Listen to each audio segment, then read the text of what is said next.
are finally asleep, and instead of relaxing, you're sitting at your kitchen table with your calculator, 3 credit card statements, and that sinking feeling in your stomach because you just realized you only have $47 in your checking account, and it's only the 15th.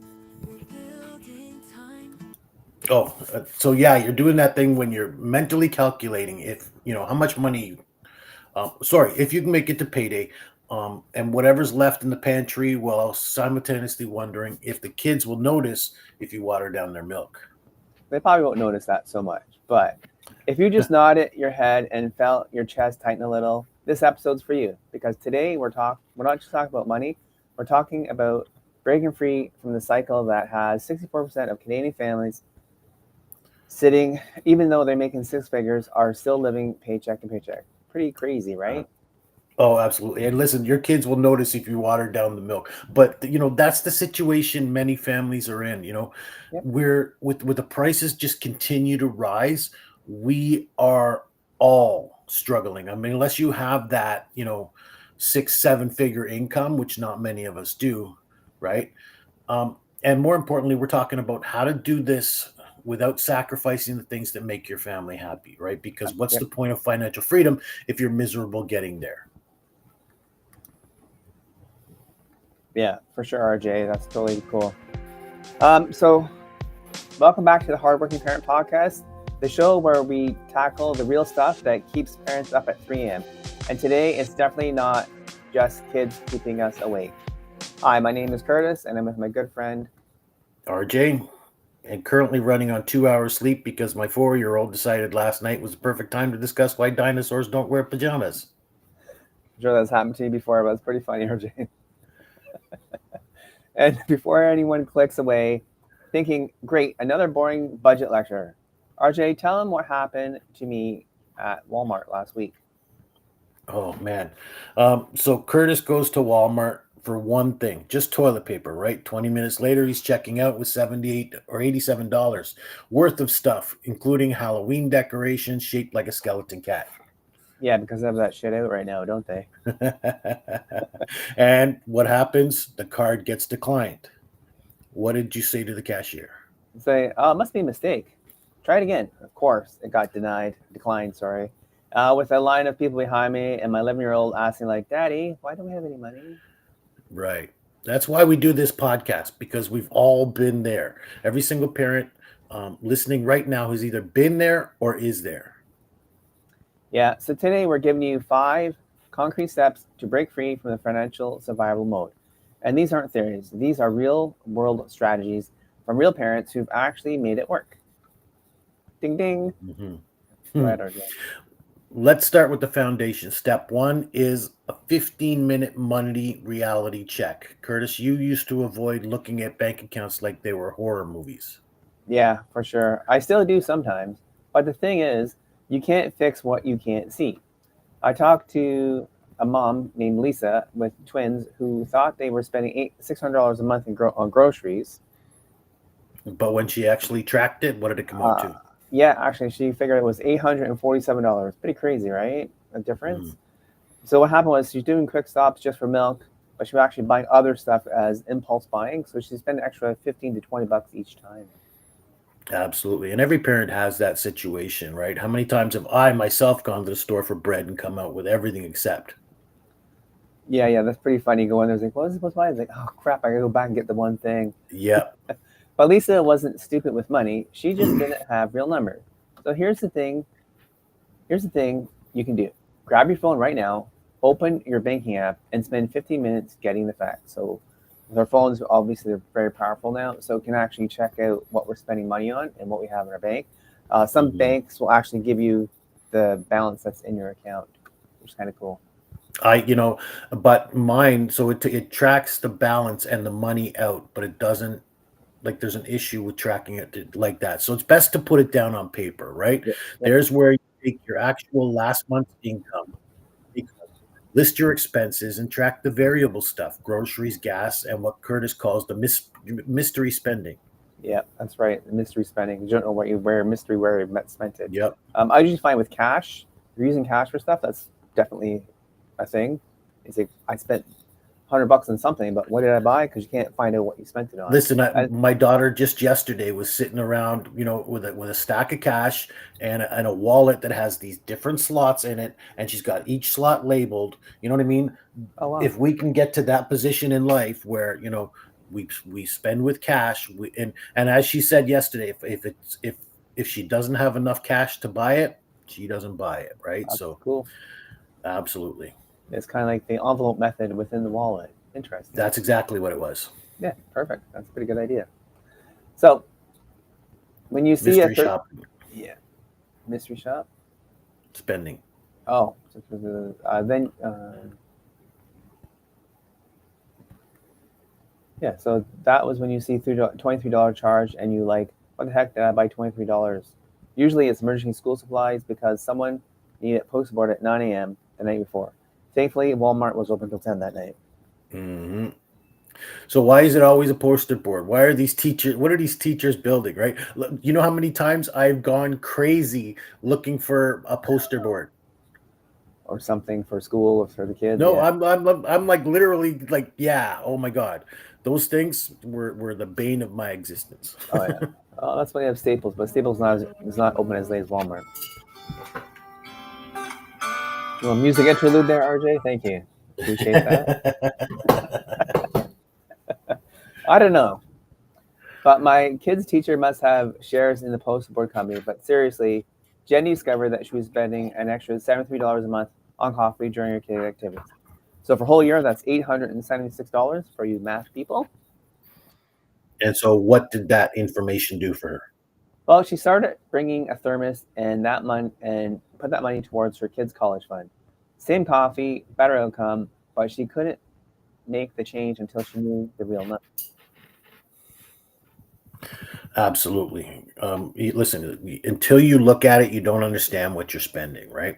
So, step two is creating a budget that actually works for families. Curtis, you've tried 17 different budgeting methods, right? What's the best? What do we do? Well, actually, you're right. I did quite a few. I used to do Mint. Currently, I'm doing a thing called Good Budget, and it's based on the envelope method, which is pretty cool.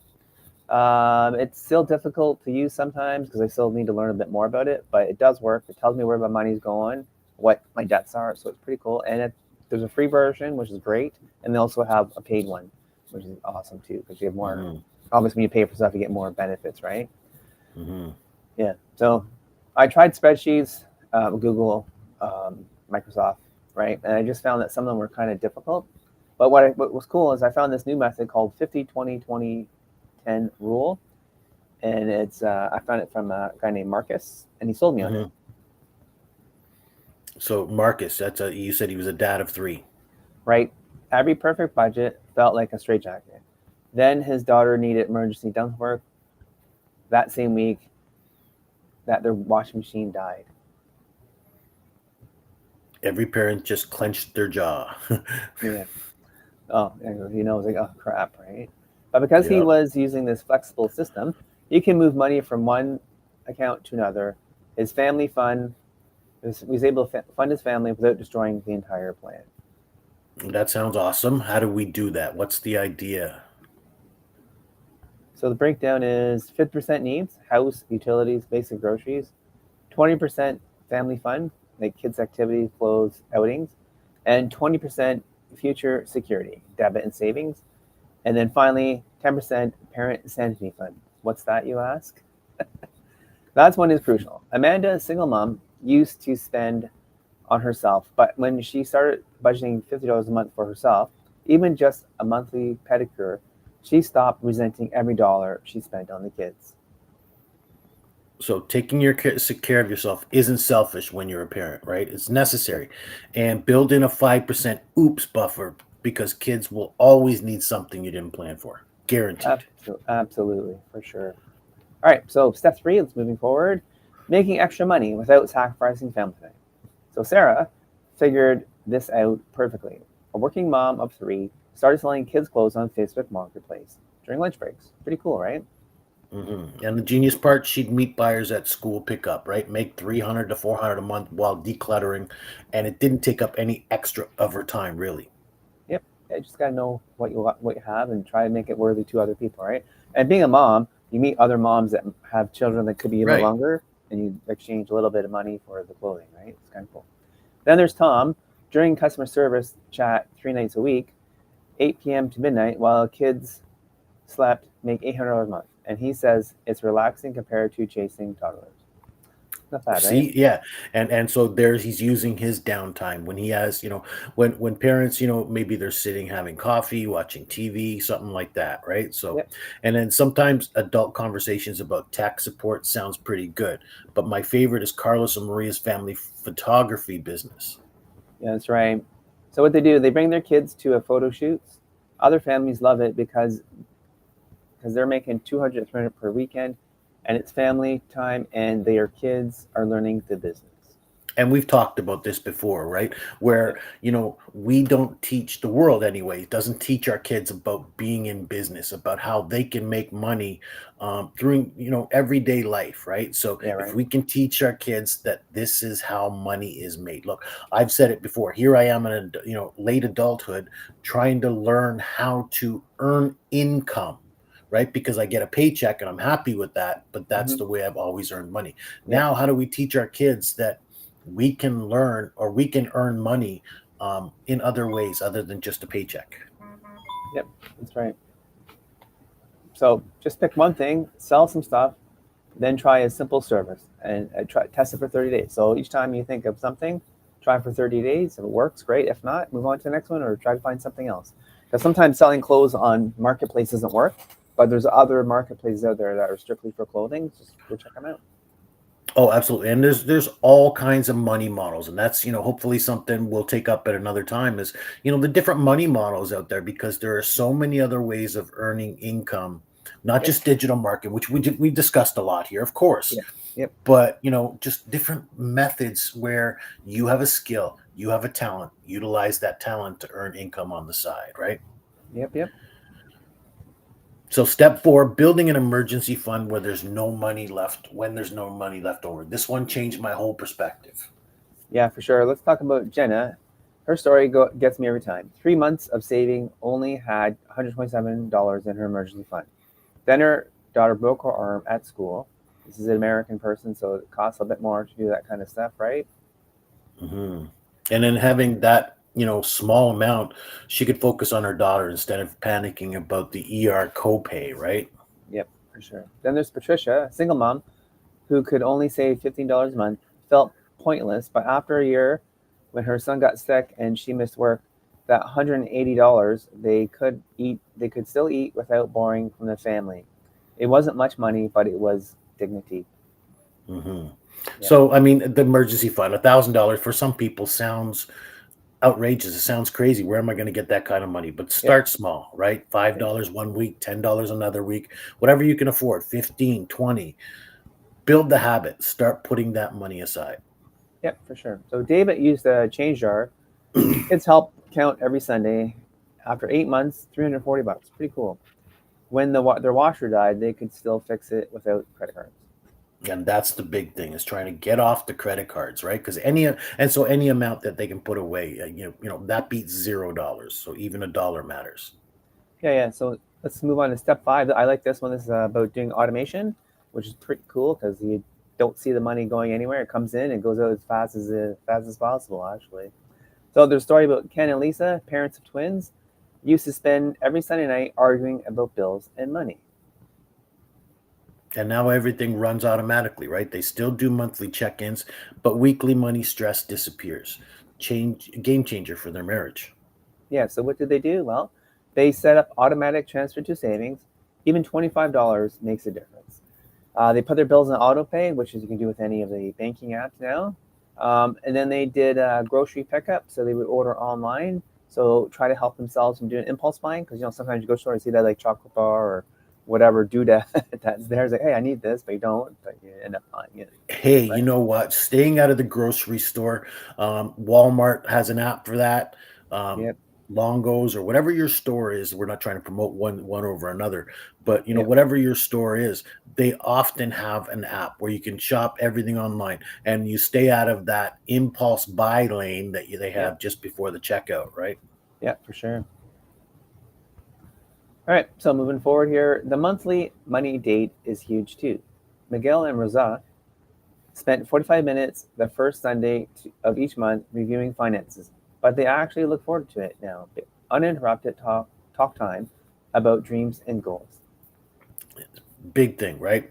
Something we don't often do. But when you can look at your money for what you have instead of what you don't have, it changes, right? So start small here again. One automatic transfer, one bill on auto pay. Don't try to automate everything at once. You'll get overwhelmed.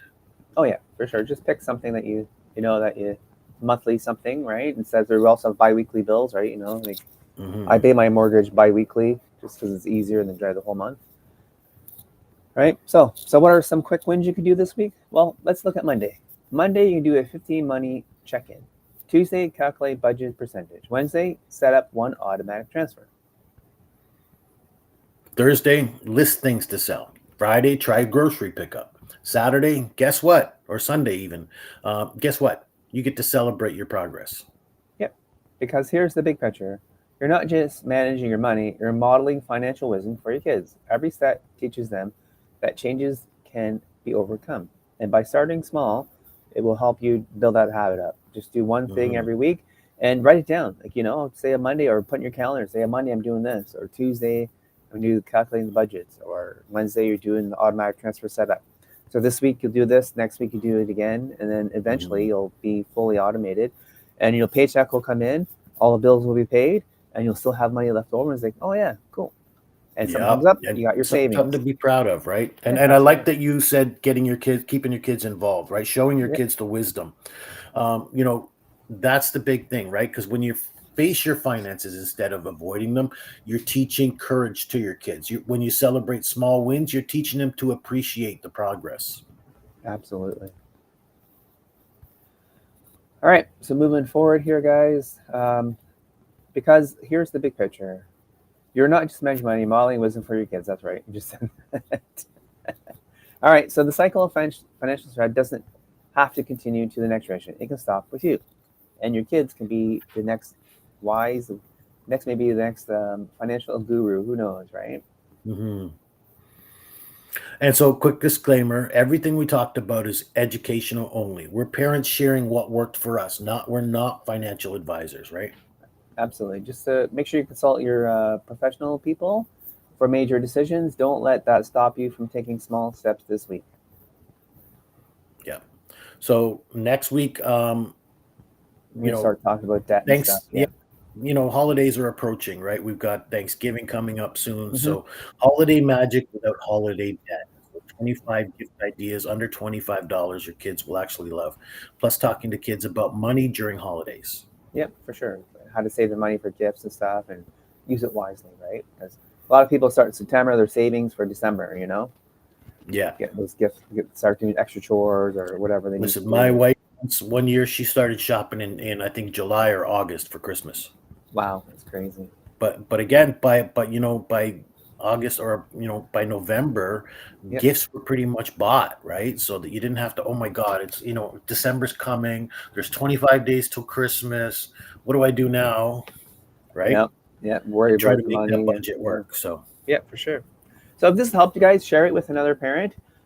If you're on Facebook, please comment on what you are doing with your finances. Something good. I'm on YouTube. Hit the ring the bell, subscribe, like, and follow us here. So next time we go live, you can join us. mhm. And also, I am looking for other parents who want to come on here and we can interview you and talk about the amazing stuff that you are doing. Yeah, Uh, absolutely. It's all yeah, about encouragement, right? Remember out there, you're doing better than you think. So keep going, parents. that's right. Until next time, I'm Curtis. And I'm RJ, reminding you that the perfect families exist only on Instagram. The rest of us are just trying to figure it out as we go. All right, guys. See you next week, and thanks for